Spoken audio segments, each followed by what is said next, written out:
You were highly anticipating Andor. I was anticipating it too. I think like the vibe around Andor was just this was going to be a more mature, more adult, more gritty Star Wars story finally. And I think we felt a little bit like some of the Star Wars shows have hedged a little bit away from that like grittiness, still trying to kind of like play it down the middle, be fan friendly, and ultimately Star Wars is supposed to be for children and adults. So that makes sense. So it's exciting to get something like Andor that's been billed as this like adult story. Did you feel like these first three episodes delivered?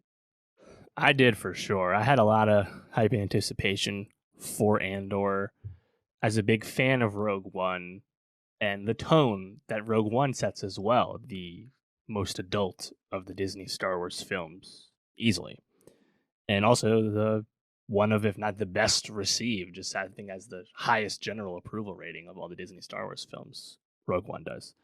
And kind of wild to think how long it's been since Rogue One came out back in 2016. And 2016, it's been a minute.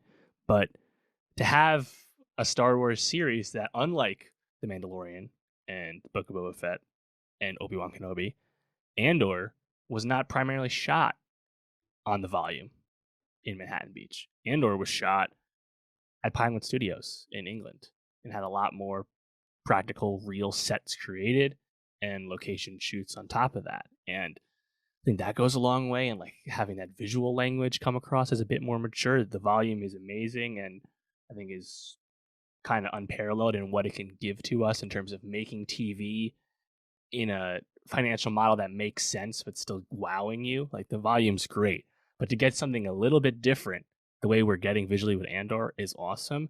And then of course they actually got Tony Gilroy back to make more Star Wars. Tony Gilroy, of course, one of the most celebrated screenwriters in the last 30 years, whose official contributions to Hollywood are tremendous, of course, such as the Bourne trilogy and Michael Clayton, but also the stuff that he's done that is are a little less credited, his straight up ghostwriting and script doctoring, and the official script doctoring he did for Rogue One itself, where he basically saved the movie.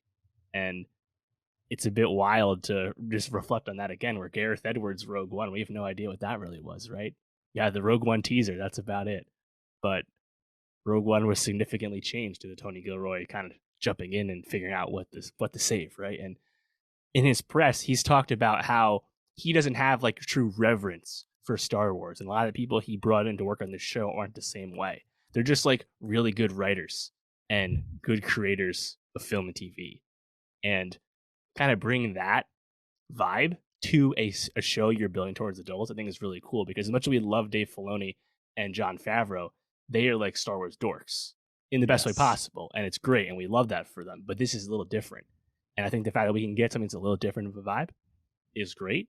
And yeah, I think even format wise too, it's a bit intriguing too. 12 episode season, that's a longer run, and it's not nearly as episodic as you'd expect. These episodes aren't ending on like direct grace notes. We saw 3 episodes with this premiere. It definitely felt like a one singular arc we saw, Mhm. but it's kind of like natural breaks. Like I just love how like different it's making me feel. And then as a hardcore Star Wars fan, yeah, sign me up to like watch the birth of the rebellion. Let's go. Right. So what you just said is exactly what had my hype level up. Is I think this is finally them exploring a part of the story that we've just kind of wanted. I think that's also why I think that's also why some of the later films of the trilogies, the Skywalker trilogies, really just like fell flat because it just felt like we were going back to the well, back to the well, back to the well. And some of the TV shows I think have felt like okay, we're exploring some different things. That's why people love The Mandalorian. It's something totally different. It's exploring parts of the world that people have wanted to explore. It's exploring parts of the lore you want to explore. And so to finally like see how this rebellion began, like who are the people at the ground floor who were finally like putting this into motion, I think it's just really just exciting. And like, you're basically making like a spy adventure thriller. Like, yeah, that sounds incredible. Sign me up. So really interested. And then obviously you have Diego Luna back as Cassian Andor. I think a character that was really a standout from Rogue One. Although pretty much every character in the Rebel cast for that was a standout, and then you had Mads just showing out too. So just an Hmm. insane cast. And Ben But Mendelsohn, yeah, that's right. Like just Krennic. yeah, just insane. Um, and you got a couple of like other like decently high profile actors, and then of course Stellan Skarsgård and Fiona Shaw, kind of bringing the like the Hmm. weight, the I don't know, experience to it, and it feels like there's a formula here for success, and I think they really pull it off. The first couple episodes I think are good. I don't know if I would say that I like loved them. I think the second episode in particular, I felt was a little bit like almost kind of like a bridgy episode, and it probably could have Hmm. been just two episodes if you just kind of condensed them down a Sure. bit. But I think overall the feel of being in this show, the very beginning, how can you not think of Blade Runner? You know, especially even from like the way that they like shoot it with like the neon lights, the angles, like the gritty like back alleys of this like, intergalactic world. Very cool. You get some amazing set pieces, that scene at the end of episode 3 where all the hooks are swinging and falling, like Yes, the just chains. Yeah. absolutely incredible visuals. And I think you really kind of get the sense of the world where Cassian is this like piece of shit basically, who just is like two-timing kind of a thief, fucking his friends over, but he still is beloved by this town, and like they all Hmm. kind of rally around him, and like all the political stuff. I thought a lot of that stuff really worked for me. Yeah. So those are the highlights for sure. It's also nice to kind of be with like a true rogue. But lest we forget, the most popular Star Wars character is Han Solo, a scoundrel. Like Yeah. Diego Luna murders someone in the first episode. Like we're not pulling any punches here. It's great, and Gilroy has talked himself. There's going to be a body count on the series, which makes sense because the rebellion getting going.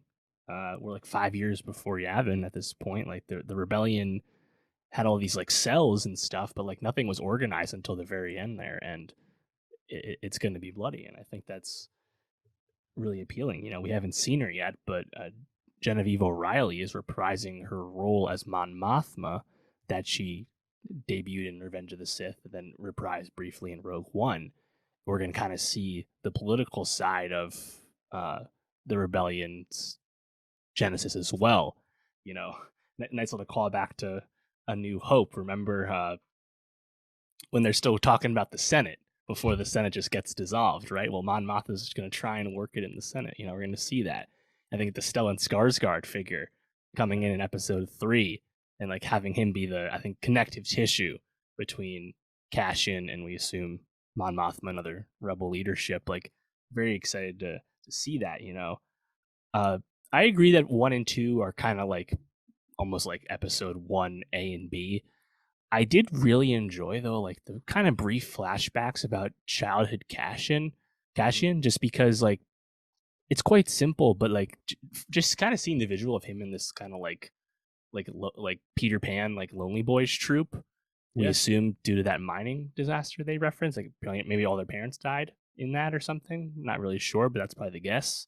And then kind of seeing how he gets adopted more or less by Fiona Shaw in her younger years, and I feel like they really did a good job of developing that bond quite quickly with limited screen time Yeah. before they get separated at the end of 3. And I mean, heck, even like just kind of being with Fiona Shaw's droid in that flashback where you see that droid kind of like more functional and has like better like power abilities and stuff, and then like in the present day the droid's like kind of glitching and stuff. Like I love that. I thought that was another like amazing like droid creation too, where like Mhm. that immediate personality kind of brought me back to Wally from a visual perspective. Like, Yes.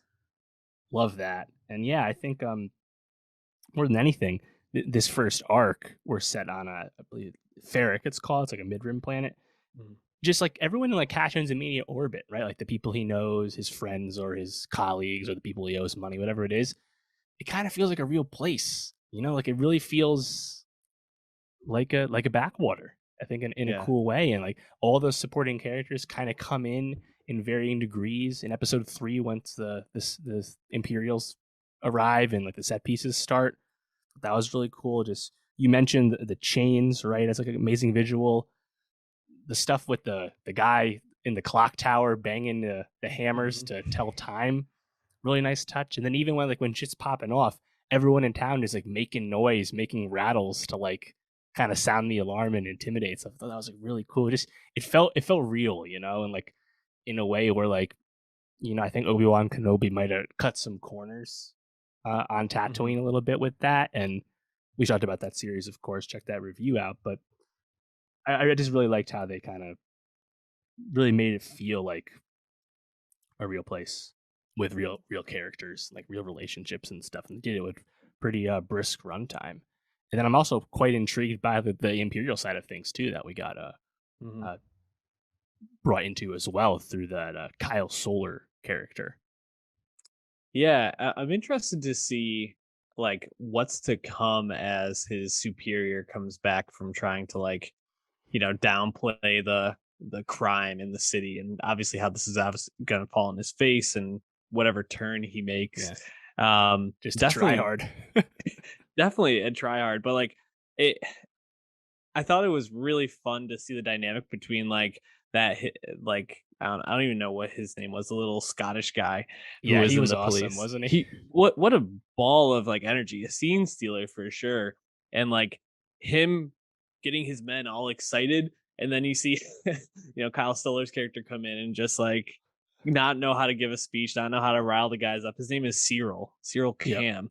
I thought it was like really well done. Just kind of shows you like this guy's like a loser, like trying to like Hmm. compensate for something, obviously. But I think he's gonna get in too deep. I wonder if he ends up as part of the resistance eventually, or how that Yeah. goes. So I can't imagine he's the heavy for the whole season. No, there's another Imperial figure, a female character coming in that we know. Gotcha. Yeah, it's also kind of funny to me too. Is they're not just like straight up like Imperials in a certain sense. They're kind of like a local like corporation that like are agents of the Empire and basically like enforce the Empire's will on their behalf. It's like Yeah. they're almost like removed in that sense. They're like that like lesser, Hmm. and yet you have Cyril's just been like, no, like this is our job, this is our purpose, and who knows, maybe he'll find purpose with the rebellion. Who can say? Or maybe he'll get off in a few episodes because we know that we're gonna run up the bloodshed on this show too. Who can say?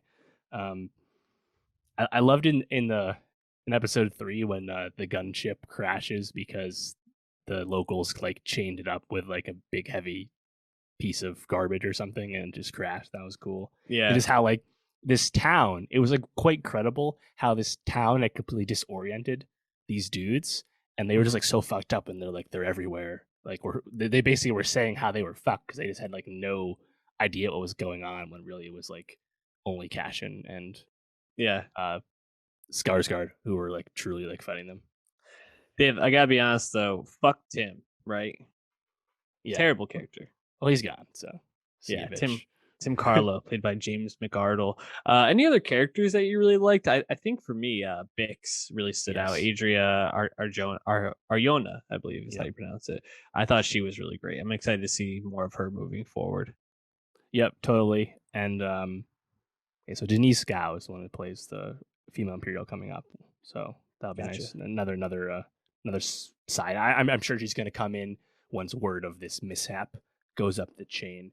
And of course, we're going to see Forrest Whitaker reprising his role as Saw Gerrera from Rogue One. That'll Yeah. be interesting.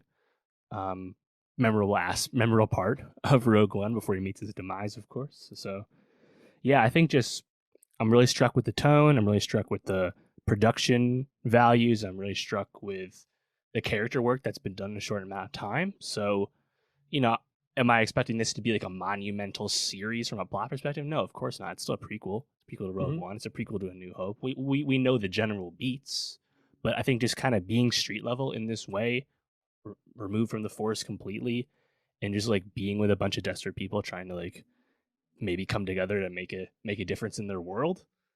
Familiar beats again, but you know that's what's so appealing about the rebels as characters, right? So Yeah. uh yeah, so I'm all in for sure. And we know that this has a 2-season 24 episode arc planned. It'll be going back into production later this year to start season 2. And wouldn't be shocked if that's all we get. I mean, Tony Goodwright's a busy guy. He probably doesn't want to be attached to this for long, but the fact that they have him show running for 2 seasons, I think is such a get, Yeah, after he completely saved their ass with Rogue One, to actually get him back again, to be like, if you wanted me to do a show, this is how I would do it. And they're like, can you do it? And he actually said yes. Like, pretty exciting. pretty awesome. Well, this is also how you do it, right? You let creators make the shows they want to make. So I think they've learned some lessons for sure, or at least I hope they have. Right. We'll see. Yeah. Anyways, you ready to move on to movies? Yeah, I think the last note on that is maybe Lucasfilm was more comfortable with this because they've already worked with With him, Tony. yeah. You would hope, though, that that principle applies more generally, but I think we got to see that play out a little bit more.